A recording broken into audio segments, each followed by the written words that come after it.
हमारे चारों ओर हर चीज चल रही है, तो चलिए गति यानी मोशन के कॉन्सेप्ट को समझते हैं।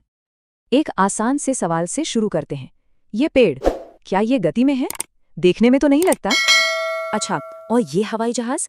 ये तो साफ साफ गति में दिख रहा है ना? पर सोचिए, क्या कोई चीज एक ही समय पर गति और आराम दोनों में हो सकती है? यहीं से असली खेल शुरू होता है। हम किसी चीज को रेस्ट पर तब कहते हैं जब वो अपने आसपास के हिसाब से अपनी जगह ना बदले। और अगर वो अपनी जगह बदल रही हैं तो हम कहते हैं कि वो गति में है। बिल्कुल सिंपल। तो मोशन हमेशा रिलेटिव होता है। जैसे ट्रेन में बैठे इंसान के लिए बाहर के पेड़ चल रहे हैं, पर वो खुद स्थिर है। तो इस मोशन को मापते कैसे हैं? इसके लिए दो बहुत जरूरी टर्म्स हैं जिन्हें समझना होगा। पहला है दूरी, मतलब कोई ऑब्जेक्ट कुल कितना रास्ता चला, बस डायरेक्शन से कोई लेना देना नहीं। और दूसरा है विस्थापन, ये स्टार्टिंग और एंडिंग पॉइंट के बीच की सबसे छोटी सीधी दूरी है। जैसे कोई 9 किलोमीटर चला पर उसका विस्थापन सिर्फ 6.4 किलोमीटर हुआ। दूरी और विस्थापन का यही फर्क है।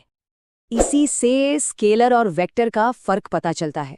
दूरी स्केलर है जिसमें सिर्फ मान है, विस्थापन वेक्टर है, मान और दिशा दोनों के साथ। कोई चीज कितनी तेजी से दूरी तय कर रही है उसे हम चाल या स्पीड कहते हैं।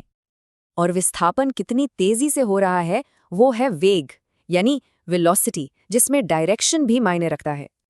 तो सबसे बड़ा फर्क यही है, चाल हमेशा पॉजिटिव होती है, पर वेग पॉजिटिव, नेगेटिव या जीरो भी हो सकता है। पर तब क्या होता है जब किसी ऑब्जेक्ट की वेलोसिटी बदलती है, मतलब जब वो तेज या धीरे होती है?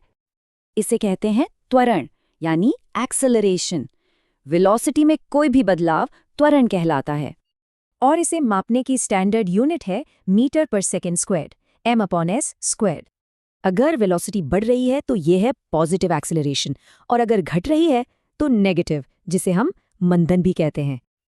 अब विस्थापन, वेग, त्वरण और समय, इन सबको 3 आसान इक्वेशंस एक साथ जोड़ती हैं।